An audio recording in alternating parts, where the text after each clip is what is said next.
Hello and welcome back to Your Coach with myself, Charlotte Lane of Charlotte Lane Coaching.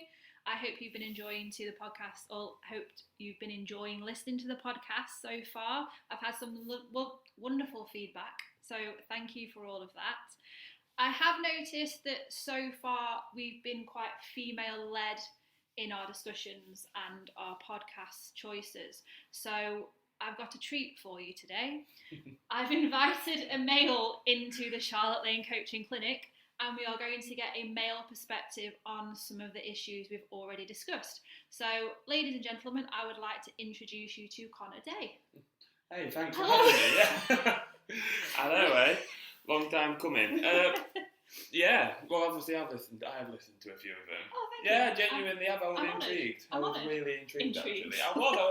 I was intrigued. I wanted to obviously find out, especially with obviously Jane being the first one. So Jane caught your interest, is what you're saying? Yeah, definitely. She'll buzz for that. So Connor, I know Connor because Connor trains at my gym at Club Energy. And you've probably seen Connor on the gym floor, heard Connor on the gym floor, smelt Connor's coffee on the gym floor. While sipping another coffee. So I see Connor quite often, all the time.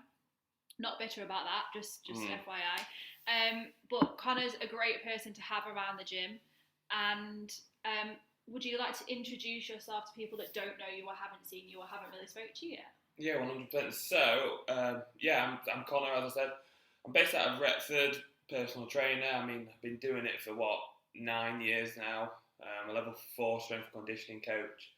I'm a level 4 massage therapist. I'm basically jack of all trades. Lifeguard, swim teacher, everything. But I've done it all. So I'm a personal trainer out of Club Energy. As I said, I've been doing it 9 years around Retford. I've been at Club Energy nearly a year now. Wow. September, October. So it's not nearly a year, but I've had a look and it's not far away. I think it's they're around about 125 days. Not that I've been counting, but I've had a look. Mainly because I'm ready to do a post of 1 year at Club Energy. Not that it's dragged. I've got it ready, waiting to go, and I'm like, oh my god, I want to post it, but I can't yet. I said something really nice about you, and you just fired back with that. No, it's brilliant. So obviously, personal trainer, sports conditioning coach, work out of Retford, have been for 9 years now. It's a long time, 9 years. 9 years personal trainer, self-employed, is a long time. I mean, when you knock on the self-employed part as well, it makes so it feel I started, I say 9 years, I started fitness instructing when I was 16 for 2 years. Then I did my level 3, which is personal training. So then, what's that? 9 years, 18 to 27, 9 years. Is that how old you are, 27? 27, so... Oh, thank you. I'm weathered. It's been a hard paper. It's been a very hard paper round. Gym environment for 12 years. Yeah, that's a long time. That's a lot of experience under your belt. That must be why you look older. Yeah. But no. It's the early start. Having been in the gym environment for a long time myself, you pick up a shed load of experience. Yeah. So you can tell. Not that you've been in it for a long time because of the look, as in like you can no, you can tell you've been around people and you've been in that environment and you've worked with people for a long time. You can tell. Yeah. So one reason that I really wanted to, wow, that was strong, really wanted. One reason I actually wanted you to come on was to get a male perspective on a lot of the topics that we've already touched on in the previous podcast. Yeah. So this will be a little treat for us. I said to you before we started, I don't want to get a reputation as a podcast that's just bashing men and we hate men. Let's give you an opportunity to fire back and give you your point of view. So male versus female PTs. Yeah. Let's get started on that. Your demographic, what's that look like?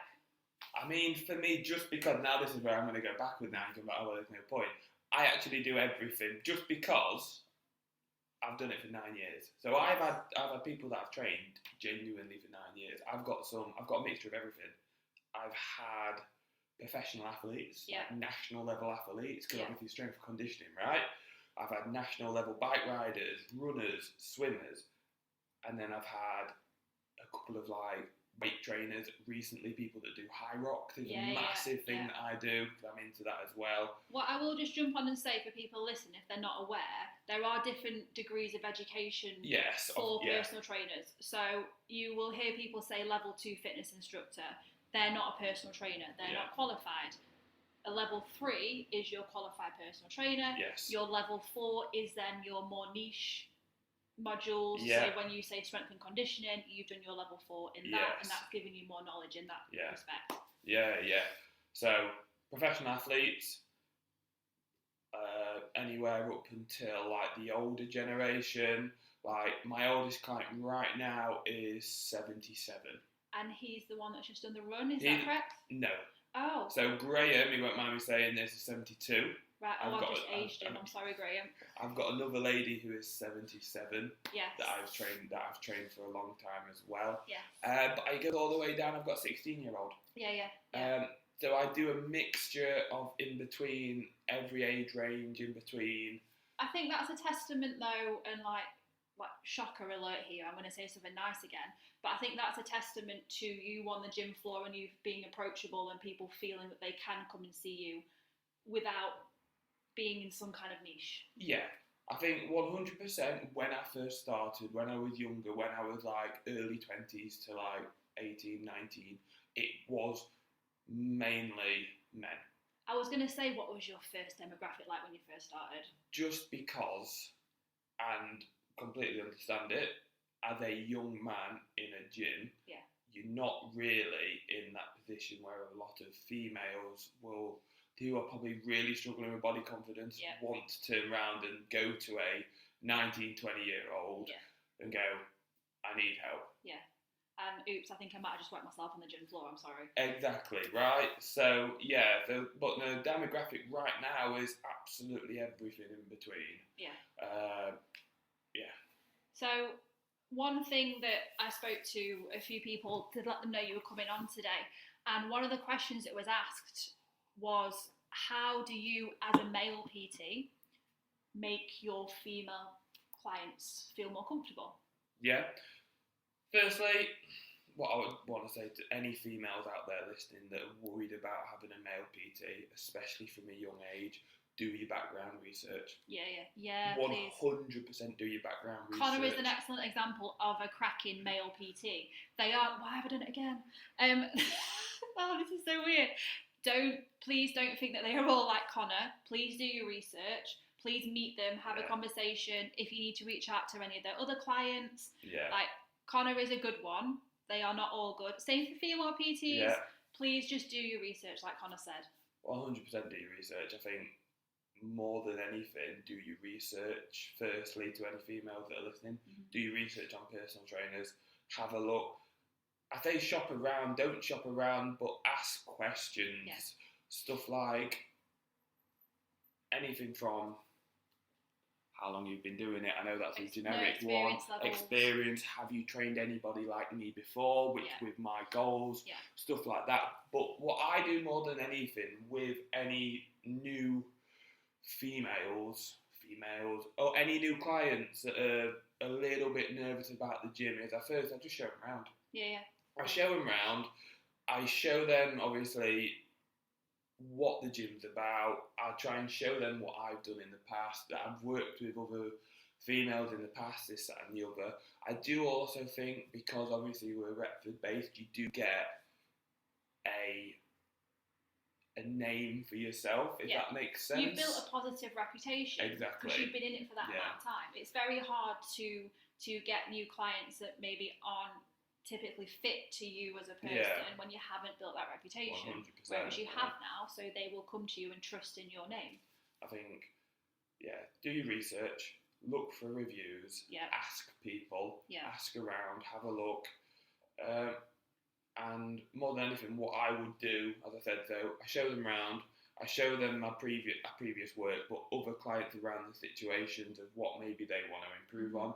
And I'm just open and honest. Everybody said to me, every new client that has walked through the door, they've gone, oh my God, I've been absolutely bricking myself before. But as soon as I walked through that door, you made me feel at ease. Yeah. Just talk to them. Yeah. Just talk to them as a normal person. Yeah. And that's the easiest part. Talk to them, ask them about the day. just try and get any subject, just take it really basic, really easy to start off with, and just talk to them like a human. And I know that just chat. That sounds really basic, but genuinely, not everyone does it, right? No, just talk to them as a human and just be like, right, we're not going to start off really big. No. We're going to start off small. And the number one thing that I would suggest to anybody that's starting, especially if you're nervous about the gym, try and get them in at quiet times. Yeah. Don't go for the really busy times. No. Stay away from them. And also, just take them to a quiet space. Yeah. Let them go in themselves and just do basic stuff. Even if they're just walking on a treadmill for 15 minutes to start off with, get them used to the gym, get them okay in the environment, and then you can build from there. And just make them have fun. So we said, when I had Jane on here, for those of you that have just recovered, I apologise for bringing it back up so soon. But when I had Jane on here, one thing that we said was, book a consultation. Have that initial conversation and chat. And then if they are a good PT, you can ask them specifically to have a consultation in a quiet time. You can ask them, when is a quiet time? When can I come when it's quiet? Mm-hmm. And a good one will know that and work that around you.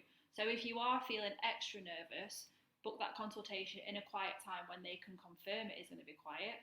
And there should be a quiet space to have a chat. 100%, yeah. The main one is if you're having a consultation on the gym floor, it's a big no-no. No. If the person's making you, I mean, I offer free consultations. I don't know about yourself. Same. The last thing I want to do is force anybody into a level of training. 100% free consultations. Luckily, I've reached a point now where actually, if I don't feel like I'm a good fit for a client, I will recommend them to somebody else. Agreed. And I think that's a sign of a very good personal trainer if they're willing to say no to you but point you in the right direction. I've done it before where I've turned around to somebody and said, look, I absolutely love you and I think that you're a great person. I just don't think that we're going to be able to work on the same level because, I mean, how many people are in the world? Not everybody gets on. No. It's like, I can remember going back to school, there were certain teachers that I loved and I really, really got on with and I learnt loads with. And there were other teachers, that's nothing against the other teachers, but I couldn't learn from and I didn't get along with. You've got to find the person right, but I'll always point them in the right direction. If you're at a consultation, in a consultation, and I'm bringing this up because we've kind of reached that point and I've heard a very, very recent horror story about this in the last couple of weeks. If you're in a consultation with a personal trainer or in a fitness environment, it can be a gym. If you are being pressured into parting with your money and putting deposits down and doing this, literally on the first time of meeting someone, I'm going to take a bit of a punt here and I'm going to say don't do it. Because I think in our line of work, yes, we have to earn a living. Yes, it's our business. Yes, it pays our bills. But we're not there to pressure you into parting with your money. We are there as a service to help you reach your goals and make you feel comfortable. And if you are feeling uncomfortable in your consultation, what does that say to you as to how you're going to feel in a week, 2 weeks, 3 weeks' time whilst working with that same person? So that's just a little bit of a warning. No, 100%. Because you and I operate very similarly. Yeah, no, I agree. I mean, you can't have that level of pressure. There's got to be, I mean, if you've got that level of pressure in the consultation, what do you expect outside of consultation when you're training? Exactly. Like, no, 100%. So, yeah, that's what I'd say for making my clients feeling safe, and female clients especially, just be a normal person. Just have a laugh with them. They're humans at the end of the day. It's like... us females are only human, Connor. Yeah, you are only human. But, hey, look, when you first started in the gym, right, how nervous were you? I was absolutely petrified. When I first started in the gym trying to work out, I was worried that everybody would be looking at me. Yeah. So just make yourself relatable. And I'm wondering, so it works both ways. So you train male and female clients. Yeah. I train male and female clients. Was my demographic typically all female when I started? Yes, it was, because that's who I am as a person. However, I see several male PT clients and had them for a long time, and they all, suffer with the same, what's the word I'm thinking of? Insecurities. Yeah. Like they still feel uncomfortable if they're getting really sweaty and if they're on the gym floor out of breath, and they're still nervous walking through the door. And it's because of my reputation and speaking to other people that they've decided to choose me as a female PT. Well, it's regardless of my sex. They've chosen me as a PT based on my reputation. Yeah. So they still have to go through those same nerves as they're going towards their session, and it's important for me to bear that in mind as well. There's a reason we have both male and female PTs. There is. Some males work better with males, some females work better with females. Yeah. I've got some female clients that say if they're the female, they won't do it because they'd rather have a male tell them what to do. Do you know what? As it is. I'll be really honest. I think if I was to have a personal trainer, it would need to be a male personal trainer, because I don't think I would let another female tell me what to do. I mean, there's very few men that I would let tell me what to do as well, but I think that's how I psychologically would operate. It happens, and that's what I mean. Everybody's a little bit different. Just connect with that person. And everyone is well within their rights to specify what kind of personal trainer they want to work with. It is your decision to make. Don't feel uncomfortable saying that I want to train with a man or I want to train with a female. One of the first things that I will say if someone comes into the gym and inquires about personal training, what is it that you're wanting, and have you got a preference as to who you would train with? Yeah. Your business partner. I say your business partner at the end of the day. You are a team, realistically, and if you don't work well with that person, then it's not going to last. Yeah. And you aren't going to work well. You've got to be able to. It is a relationship, and I do genuinely believe it turns into a friendship a lot of the times. Oh, I agree. 100%. I consider a lot of my clients good friends now. I agree. And I'd 100%. Some of them you just can't shake. No. No names. Yeah, definitely. So, in the previous point, kind of touched on it a little bit. I had Jamie on here the other week, and we spoke about body image and then body image in the fitness industry and things like that. It will be interesting if we can get a little bit of a male take on that, because obviously Jamie and I are both female, and we spoke from our perspective and our experiences. Yeah. What has your experience been? So growing up, I was a national level swimmer, so obviously I've always been in fitness, in swimming, in a competitive environment. So I've always been in shape as such, even from when I was a child, right? However, I quit swimming, I carried on eating what swimmers do, and I ended up putting on a little bit of weight and getting a bit out of shape. I have a lot of my best friends are ex-swimmers, and they went through that whole process as well. It's unfortunately just a process that happens with swimmers, because you train so much and you eat so much, you go down that route. What I will say is, one of the worst things any young man can do is compare themselves on social media. I went down when I was first starting in the gym, I went down one of these really rabbit holes of looking at everybody in the gym, comparing myself against everybody in the gym, comparing myself on social media, thinking, why do I not look like this, that and the other? It can be very, very daunting stepping foot in that gym for the first time. As a female, yes, but even as a young lad, we're so impressionable, especially on social media. Body image, for a lot of young lads, they just want to be as big and as ripped as they can do, and they'll forget about legs and they'll just train arms, because they'll see these people online in the gym, and they've got six packs and abs, this, that and the other, and they just want to train arms and just train weights and don't do any cardio, don't look after their health or anything. So from a male perspective on body image, unfortunately, it's massively social media driven, especially with a lot of bodybuilding. It is changing a little bit.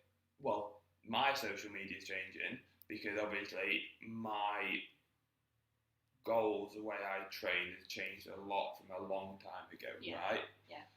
But I do think a lot of people, boys especially, younger, just want to be muscly. That's all they're bothered about. We have a lot of young guys that come into the gym, to our gym, and they come straight from school, and there's an influx of them. And 10 years ago, I never saw that many young people in the gym. Never.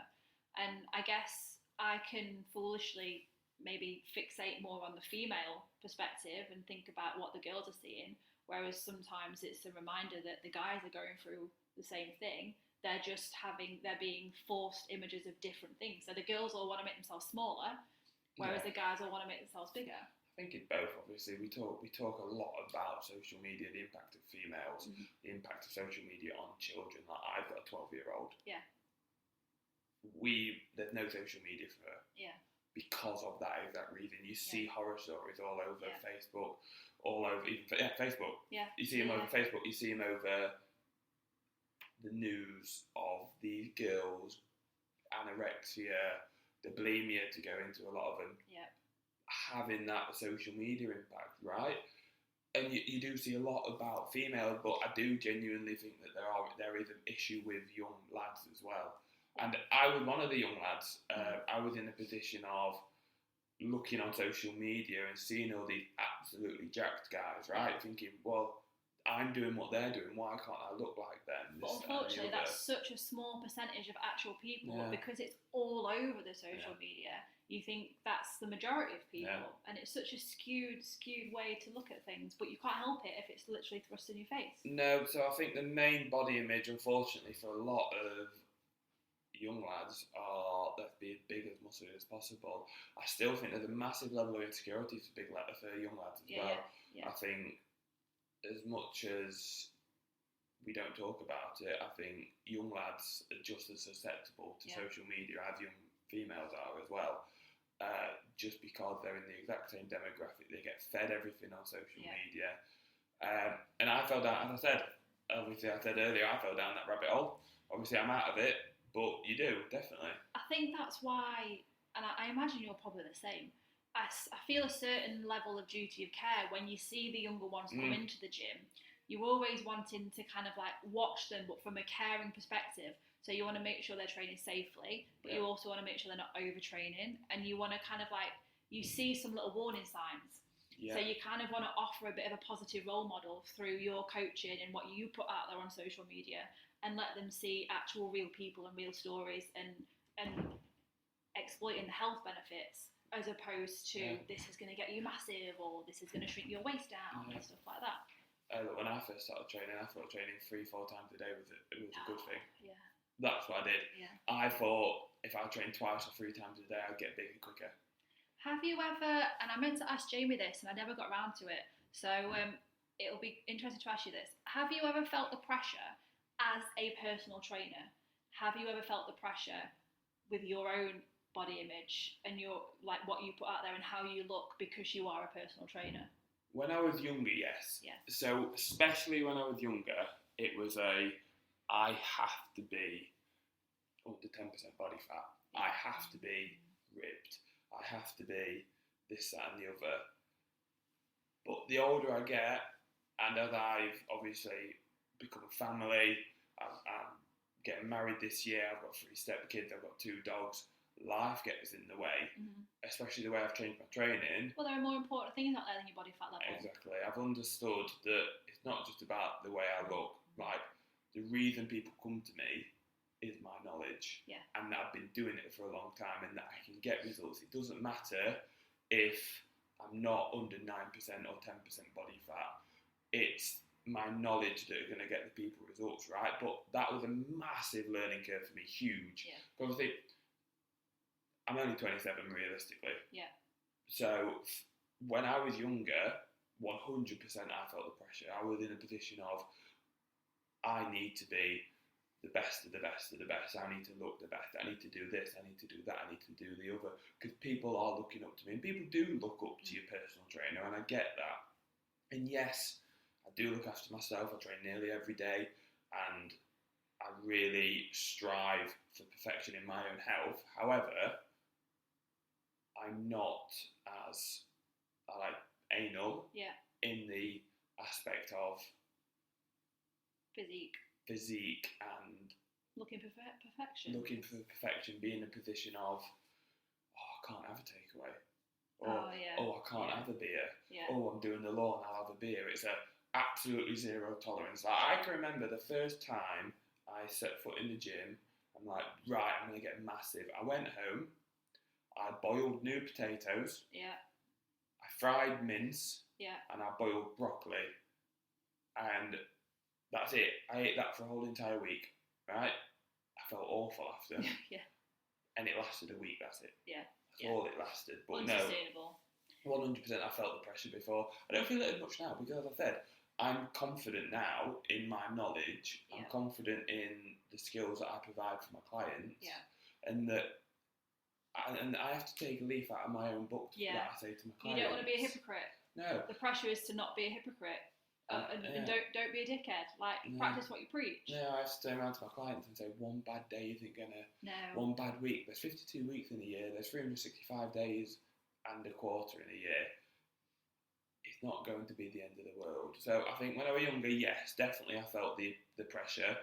Now, not so much, just because you know better. I know better. I understand life gets in the way sometimes. To be honest, it was, and again, you mentioning your clients and what you put out there to your clients.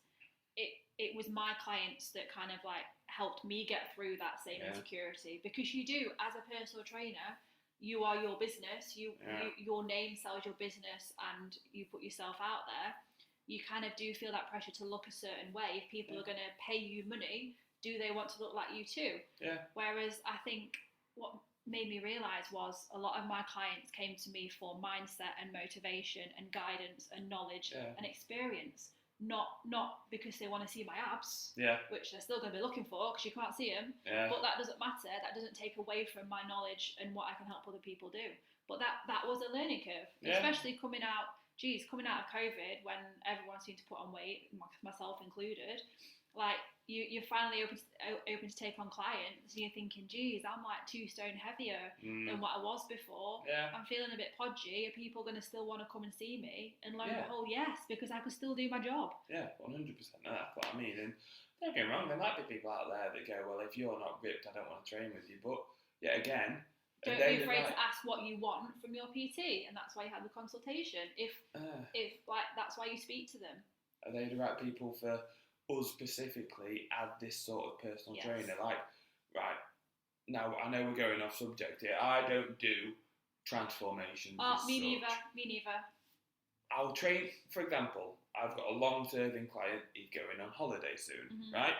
If he wants to shred down for 6 to 8 weeks, I'll happily do that with him. However, if somebody turns to me and says, right, this is a situation, I haven't ever been in the gym before and I want to lose 3 stone, I'm going to turn around and say, I don't think that's the best option. I think what you probably need to do is let's look at sustainability, accountability, and just consistency of 1 session a week, join the gym and try and get in and move more by yourself. Yeah. Just because transformation are so intense. And they're short term. They just don't work. And I think that's why any of my clients listen to this, they're like, oh my God, that's Charlotte. Nah. And that's what I preach to everyone. Okay, if you've got, I think I said before, if you've got a wedding coming up and you've got an event coming up, as long as you accept that the second you stop doing that, you are going to revert back to where you were at the start.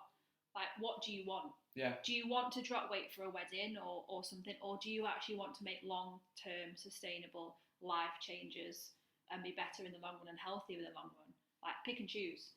Because some people do the transformations. Personally, I view that as some form of like money-making, marketing, business plan. That's just my opinion. I'm not bashing anyone specifically out there. It's just my opinion. But if you want to get healthy and just be better with regards to your health and fitness in the long run, then it's not about how far you can get in 6 weeks. It's about where you're still going to be in a couple of years' time.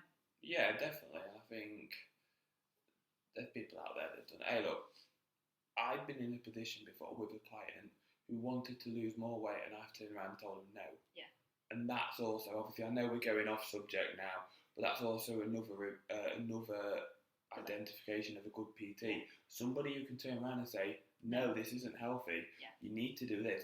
Or even challenge you on your behaviour of, look, I don't think this is the best, this is the healthy relationship here with food. This is what you're doing, you need to stop. I've had it before where, and you know what, a couple of weeks down the line or months down the line, this person turned around and gone, you know what, this is a sustainable way, I'm really happy we stopped. And I think that's, so I have, and I'm not going to mention any names, but I've worked with people before that have suffered with disordered eating in the past. And one thing that I will not do with them, and this is based off our initial consultation from years ago, I will never let them see their weight. So if they want to get on the scales, they will get on, but they will not look. And I will say, yeah, you're stressing out, don't worry about it. I will take measurements if they want me to, but I will not let them know their weight. Yeah. And I will say, I don't think we should do it today because I don't think you're in the right frame of mind for this. And they'll say, yeah, I think you're right. Yeah, nothing's ever forced. I know we're going back to now how I make female clients especially comfortable in gym. I know we're like bipping and bopping in between everything, right? But another thing, and this only how our brains work. This only happened the other week, but I'm happy to talk about it. One of my clients, I was doing some measurements and weight with, right? Sat down in the consultation room, had a good chat to her, asked her about her weight, this, that and the other. She used to train with somebody a while ago, and then we started talking, and she was like, oh, we're not going to do any progress photos. I was like, no, don't worry about it. They went, oh, it's just that last time I got really uncomfortable because somebody made me do it in a sports bra and leggings, and it's like, you can't force that on anybody. If somebody doesn't want to do progress photos, that's okay. Like, don't force them into that rabbit hole. Like, explain to them that you can do it in shorts, you can do it in a top and leggings. Yeah. Like, and this might be the benefit to it, but don't make them like take the top off and do it in a sports bra and leggings. Just leave them to it. I don't take progress photos unless they specifically ask me for them. Yeah. I will ask to take measurements, and that's just based on years of people saying, oh, I wish I took my measurements when I first started. Yeah. That's based on that, and I don't even show them the measurements. I keep them, I store them, they're there for reference. But unless people ask me, I will not take progress photos because people like visibly freak out even when you mention measurements or weighing scales, let alone, oh, just take off a few items of clothing, let me take a picture. Yeah. Like, and I get, and some people quite like it. I understand that, but again, that is each to your own. Yeah. It's what works for you individually. Yeah, and you ask them, and I just turn around and say, do you want to do some progress photos? And they either say yes, or if they say no, okay, don't worry about it, let's move forward. Yeah. So just thinking about, obviously, when I see you on the gym floor, one thing that I get asked all the time is, Connor, how do you have so much energy? Like, seriously, like 10 to 6 in the morning, 8:30 at night. Like, how? Yeah. How? You give like Cocker Spaniel energy. Yeah, it's because I've got 2 Spaniels, so that's probably why. But they probably rub off on me. It's a lot of coffee. Yeah. And probably a smidge of ADHD. Just a smidge? No, quite a bit. You know what? Like, without trying to sound cheesy, and this is genuine, it's just because I genuinely love my job. Yeah. And I know that sounds so cheesy. All right, I do drink a lot of coffee. Anybody who knows me will know 9 times out of 10, I've got a coffee in my hand. Yeah. And that's okay. There's nothing wrong with that. As far as vices go, there are far worse out there. I think we're doing quite well there. Yeah, exactly. And obviously it's black coffee. It isn't any of these special, like, latte matchas, whatever you call it. Yeah. I do have them, but 9 times out of 10, it's always just a black coffee. Yeah. But when you're getting up at 5 o'clock and going to bed at like maybe 10 o'clock, yeah, I need it. Don't get me wrong, I catch up on my days that I'm not up early, but I need it when I'm like up for 12 hours or whatever. But it's genuinely just because I absolutely adore my job and my clients. So Connor's energy equals caffeine, mild ADHD, and job satisfaction. I don't know if it's mild, but yeah, we'll go with severe. Severe sounds a bit strong. Average. But yeah, it's job satisfaction, caffeine, and just me being how I am and who I am. Just because I absolutely love my job. I love it. You can tell. Yeah. Everyone has not bad days, but everyone has days where they can be a bit harder than others. Yeah. But from experience, but I've never really seen you have, like, by my standards, a bad day. No. And like you said, you've been here almost a year now, so that's pretty good going. I think it is pretty good going. It's either that or I take myself to the toilet and cry. True. No, genuinely, it is. And I've said this, I've done it for 9 years. There's a reason I've done it for 9 years, right? Because it's a tough, I don't want to moan about it because I love it, but it can be a tough job for anyone thinking about getting into it. You know, it can be pretty brutal. It's not easy.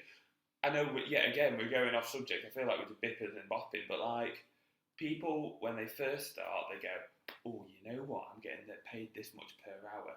They forget about the 5 a.m. starts. They forget about the 9 o'clock finishes. They forget about the early starts, and they forget about the late finishes. They forget about during the day where all your mates are at work and you're off and you need to train and you need to do the thing. You can't nap. Yeah. It's unsociable hours sometimes, and it does take a strain sometimes on social events and even family life sometimes. Like I've only recently scheduled in a Tuesday night off to spend it with obviously my fiance and the children, right? You have to prioritise stuff like that. So I think definitely it's... So to anyone listening that is maybe interested in going into becoming a PT, going into the health and fitness industry and world, Connor will be back.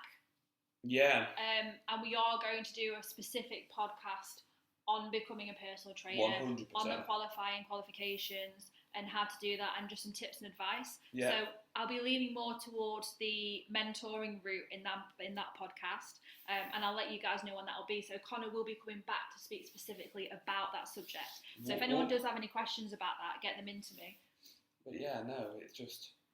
I just love what I do. Yeah. Just love what I do. Very simply. I've done it for 9 years. We're very lucky because not everyone does. I wake up every day and I don't go, oh, I've got work. It's a, I've got work. Or sometimes you think, oh my gosh, this is going to be a really long day. But then you look at what your day entails and you're thinking, this is great. I'm seeing them. I'm seeing them. I'm going to get the goss there. Let's have a little giggle then. Like, I'll get to work then. Like, it's fun. I had it on Monday, I did a 6 a.m. on Monday, it's just been 6 a.m. until 9:30 at night. No, that's a long day. With, don't get me wrong, I had half an hour in between. Yeah. I had 2 hours off where I trained, went home and sorted the dogs out. But realistically, from 6 a.m. until 9:30, I probably had altogether about 2.5, 3 hours off. And that's a long day, but I absolutely loved it. And I think as well, and I mentioned this to Hannah in the gym, we all kind of do typically long days, but because we're all around each other in that environment, we deem it as normal. Yeah. You speak to other people that have more typical jobs and you realise it's not actually normal to work all that amount of time. No. But you get used to what you get used to and what you're around. Yeah, and, definitely. You know, the enjoyment factor. Yeah, and that's the main thing. I absolutely love it. My last question that I'm going to ask, do you have, from your own experience, can you let anyone listening know what you think the most common gym mistakes are? And then also maybe some top tips for people listening. 100%. So I'm not just saying this either to like build my business up or anything like that, but genuinely... This is your opportunity, Connor. It goes to absolutely anybody, but invest in some sort of trainer. Yeah. The number one thing... Even short term, even if it's just a month or 2 months, yeah, have somebody who can show you. Social media is social media. It's flawed. People know what I mean by when I say social media, right? There's stuff out there, there's tips, there's tricks, quotation on quotation, that aren't really tips and tricks, they're just going to show you things. Yeah. Get somebody who knows what they're on about, and as much as people out there will go, I know Bob, he's been training for 7 years, he'll tell me what to do. Bob probably doesn't have a qualification though. And Bob trains himself and his body. It's very different. Everybody's body is completely and utterly different. So the main thing that I'd say, one of the first things is invest in a coach, invest in a trainer, personal trainer and a coach, kind of the same thing. Do your research on training, how to train, but obviously you'll have that as well from the personal trainer. And at the beginning, less is more. Yeah. The amount of people I see January, February, that'll start up, new year, new me, they will absolutely cream themselves for the first 2 weeks, even 3 weeks, and then they won't be able to walk and they'll stop. Don't strive for perfection from the start, strive for consistency. That's the main thing I'd say to anybody that's wanting to start. Yeah. It's not perfection, it's consistency. There's a reason why people that are consistent do it forever, and there's a reason that why people that are perfectionists tend to floor and they come on and go off and come on and go off and come on and go off. There's also a reason why you will always see the words, trust the process. Yes. Because it is a process. 100%. But 100%. Main mistake that I made is I've listened to social media too much and I compared myself against too many people. Yeah. I then tried to copy them people, Yeah. and it didn't work. Yeah. What works for one person will not always work for another person. No. And do you know what I did more than anything when I was younger? Shortcuts. Yeah. Like Yeah. shortcuts, trying to find things that would make me bigger, quicker, stronger, quicker. And we're not talking obviously like the real bad stuff, but we're talking. I'm falling down the trap of going on Amazon and typing in like testosterone boosters that absolutely don't work. There's no logic or evidence behind them. But as a young 18, 19-year-old with a card and money now, I'm spending money on it. Fell into that you know trap. what I mean? Yeah. So 110% just invest in a trainer. Be consistent, and more than anything, genuinely enjoy the process. Yeah. Like, just enjoy it. You enjoy something, you're going to do it for longer. You're going to stick at it. You hate it, and it doesn't even have to be the gym now. No. Anything. I think there are so many things out there that you can do. Like, no one is going to be 100% motivated all of the time. No. So if you can find something that you enjoy doing 80% of the time, you've just got to push yourself through that other 20%. Because you're going to have to at some point. Yeah. Like, there are going to be days where you think, I cannot be bothered. Whereas if you then built that routine and you've typically had that enjoyment in there, it's easier to slog yourself along for the other parts. Yeah, 100%. And it could be anything. It doesn't have to be the gym. And that's another thing. Just because I'm a personal trainer doesn't mean that I think the gym or weights is the best thing ever. No, it's got to work for whoever, for that person. 100%. And this is what I say to people. Weights are important, yeah? Yeah. Bone density. Yeah. Tendon and ligament strength. Yeah. Everything, right? However, they aren't the be-all and end-all. They complement everything. Do a little bit of something else, like swimming, running, walking, hiking, rowing, squash, badminton, tennis, anything. Yeah. Anything that you enjoy, do it. Yeah. And do it, just enjoy it. Yeah. Yeah. Thank you very much. No, you're welcome. Have you got any questions for me? Can we move on? No, honestly, no questions whatsoever. Like, it's all pretty good. Excellent. That's some I praise. know, it's That's pretty some easy, praise. yeah. I know, I haven't got anything. No, nothing. No? You make a good coffee, I'll give you that. I do. I don't cook, but I can do excellent hot beverages. It's a skill. No, but more than anything, I appreciate being allowed on more than anything. We've permitted you onto the podcast. And genuinely, I appreciate obviously being allowed to come back. But I appreciate being allowed on, and I appreciate being allowed to come back. You are very welcome. But if anybody's out there listening and they've got any queries, any quarrels, any questions about anything I've said, genuinely just either, if you're around the gym, come and talk to me. I might look scary or be grumpy, but I'm honestly not. I'm normally just in my own little world. So far as grumpy people go in the gym, Connor, you are not high on that list. But if you're hearing this and you want to come talk to me if you've got any questions about training, coaching, anything like nutrition, whatever, I don't mind. Reach out. And yeah. Thank you. No, it's all right. You're welcome. I will make sure that your details are also posted alongside this so people can get hold of you however they want to. But thank you very much for coming on. And like I say, Connor will be back to discuss more of the educational aspect of the fitness industry with me soon. Yeah. Look forward to that because I will allow you back on. Oh, thank you. It's been okay. And thank you for listening to another Your Coach podcast with me, Charlotte Lane Coaching. Thanks, guys.